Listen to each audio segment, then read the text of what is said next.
Terima kasih yang udah klik channel kami, Mama Happy. Kalau berkenan silakan subscribe dan bunyikan loncengnya biar dapat update dari kami.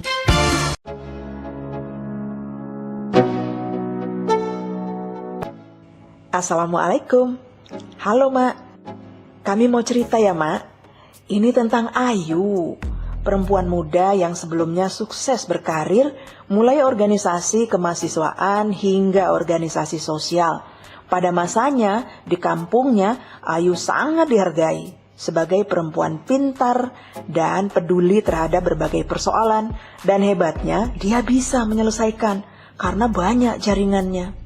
Tapi Mak, setelah Ayu menikah dengan laki-laki yang juga aktivis, semua berakhir Mak. Jangankan berorganisasi, keluar rumah aja dia nggak boleh.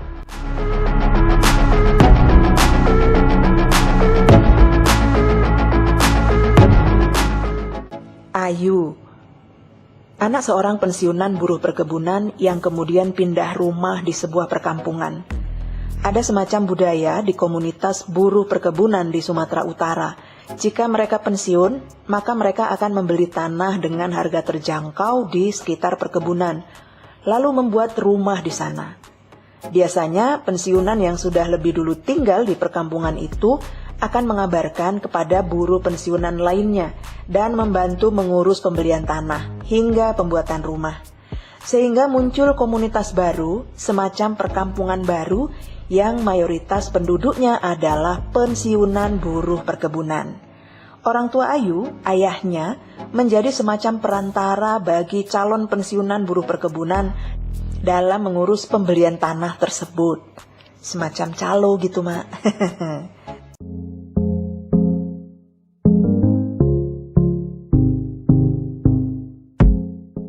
Ada kebiasaan yang mereka bangun di komunitas pensiunan buruh perkebunan itu. Mereka membangun budaya yang mereka bawa dari perkebunan sebelumnya. Misalnya, mereka saling kenal dekat, saling memperhatikan dan saling tahu perkembangan satu sama lain. Kalau ada salah satu keluarga pensiunan yang nampak maju, ini akan jadi percakapan, lalu menjadi rujukan untuk menanyakan berbagai hal, termasuk untuk menyelesaikan permasalahan keluarga di antara mereka. Namun, ada juga budaya apatis yang tumbuh di antara mereka. Para orang tua berpikir, cukuplah apa adanya, toh sudah pensiun juga, nggak perlu mengejar apa-apa. Meski saat itu anak mereka masih muda-muda, masih harus sekolah, tapi mereka lebih digiring untuk bekerja atau menikah dibanding mendukung anak-anak mereka untuk kuliah.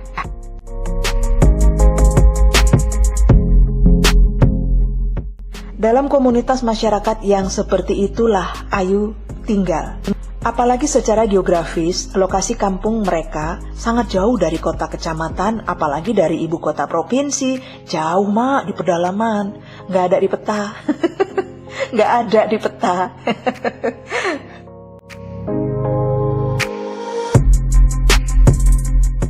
Tapi, Ayu adalah gadis yang berbeda. Setamat SMA, dia melanjutkan sekolah. Ayu kuliah di Medan, di sebuah perguruan tinggi negeri yang cukup ternama di Sumatera Utara. Ayu memilih kos tinggal di kota Medan. Melampaui kreativitas dan kecerdasan anak-anak perempuan di kampungnya kala itu, Ayu menjadi mahasiswi yang pintar dan aktif. Ia mengikuti berbagai organisasi kemahasiswaan dan menjadi ketuanya. Cukup dikenal dan cukup dihormati sebagai aktivis mahasiswa dan perempuan. Ayu menyelesaikan kuliah dan meraih gelar sarjana hukum hanya 3,5 tahun saja. Hal ini cukup membanggakan orang tuanya, membanggakan teman-temannya.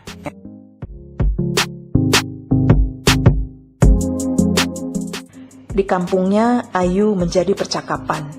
Ayu menjadi panutan. Bagaimana anak perempuan pensiunan buruh perkebunan pun bisa berkembang, bisa maju, menjadi sarjana dan berguna untuk banyak orang. Seluruh anggota keluarganya bangga Ayu menjadi rujukan. Anak-anak perempuan yang dulunya malas sekolah cukup sampai SMA saja. Kemudian mulai ramai kuliah.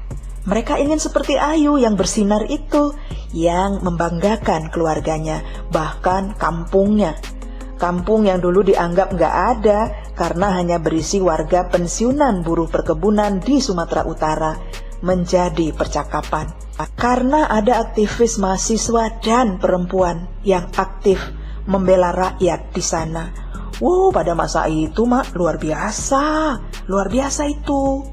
Sayangnya dulu nggak ada media sosial kan dulu nggak ada Facebook, nggak ada internet, sehingga jejak Ayu nggak bisa kita temukan di dunia maya. Seandainya ada, pasti namanya akan tercatat di sana. Wih, luar biasa ya bangga ya kita dengernya. Saya juga bangga, serius.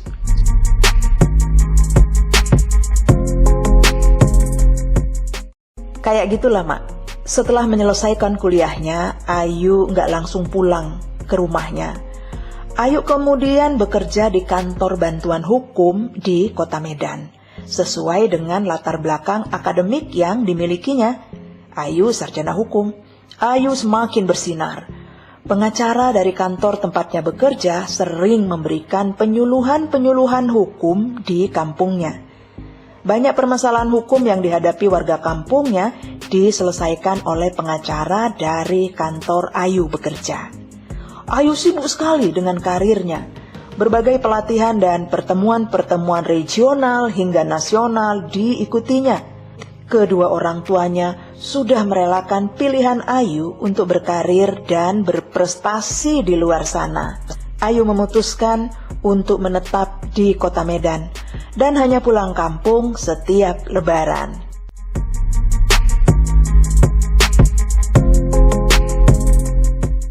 Hingga suatu hari, Ayu pulang bersama seorang laki-laki, seorang pengacara muda yang konon mulai bersinar kala itu.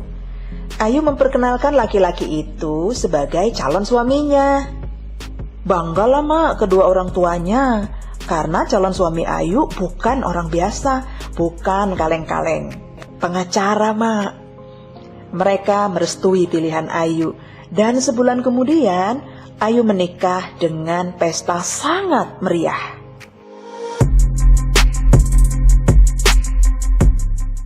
Di awal-awal pernikahan, Ayu dan suaminya tinggal di rumah orang tua Ayu di kampung pensiunan buruh perkebunan itu. Suaminya setiap hari pergi kerja naik mobil ke Medan, di kantor bantuan hukum tempat Ayu bekerja sebelumnya. Pergi pagi, pulang setelah malam hari. Ayu nggak bekerja lagi, Ayu memutuskan di rumah saja atas perintah suaminya. Awalnya terlihat biasa-biasa saja, sebab bagi seorang ibu rumah tangga, pilihan untuk bekerja di luar rumah atau tinggal di rumah untuk mengurus keluarga seharusnya pilihan karir yang sama nilainya.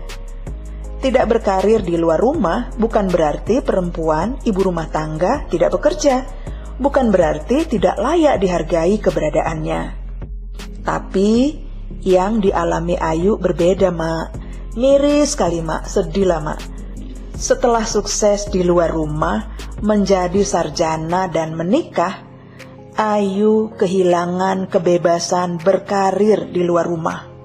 Suaminya yang memutuskan Ayu harus di rumah saja, mengurus anak dan keluarga.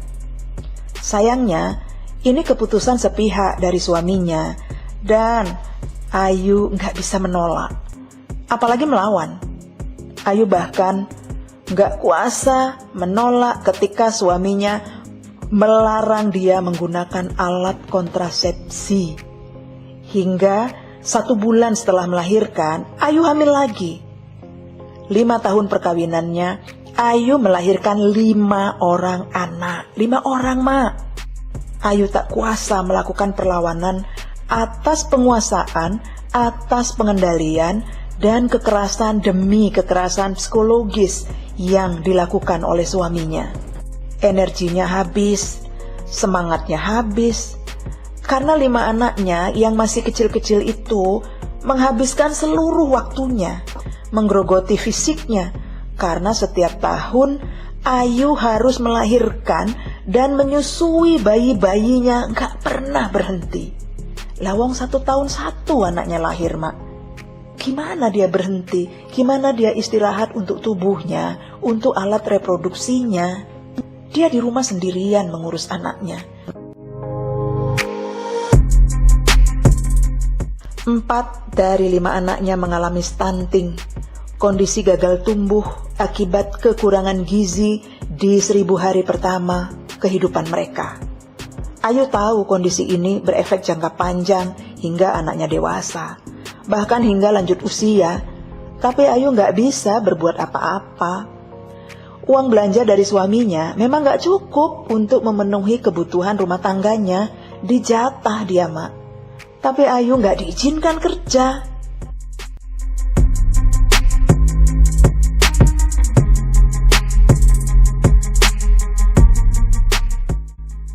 Jangankan kerja cari nafkah, Kak. Keluar rumah aja untuk bergaul gak boleh. Ikut pengajian dilarang. Ber-KB dilarang. Ke posyandu dilarang, kemana-mana nggak boleh. Kak Ayu hanya boleh ke ladang untuk memanen sayuran, bikin lauk untuk dimasak. Entah apa mau suaminya nggak ngerti kami, Kak. Dina, adiknya, menceritakan kepada saya ketika suatu hari saya bertemu dan menanyakan kabar Ayu, kakaknya. Dina menangis menceritakan itu semua, Mak. Nangis dia, Mak. Saya sedih sekali mendengarnya. Miris sekali hidupmu, Dek. Ternyata Ayu terjebak dalam perkawinan yang tidak bahagia, terjebak dalam rumah tangga yang memenjarakan kebebasannya. Jadi sekarang Ayu gimana? Saya bertanya lagi, ingin tahu. Dia pasrah aja, Kak, udah terlanjur katanya. Dia berpesan, kalau ketemu kawan-kawannya, tolong jangan ceritakan apa yang terjadi padaku. Tolong bilang aku baik-baik saja. Kayak gitu, Kak, pesannya. Ya ampun, sedih kali. Bukankah makna perkawinan secara mendasar adalah mengikatkan diri dalam kasih sayang, mawaddah warohmah? Kasih dan sayang mengisyaratkan bahwa hubungan suami istri adalah hubungan horizontal, hubungan sejajar, bukan hubungan vertikal, hubungan atas bawah, bukan. Artinya, hubungan setara, di mana nggak ada pihak, baik suami atau istri, yang mendominasi atau didominasi. Ya nggak sih, Mak? Saling bekerja sama dalam sebuah ikatan cinta dan kasih sayang, dan tentu saja saling membebaskan. Bukan memenjarakan salah satu di antaranya. Nggak gitulah.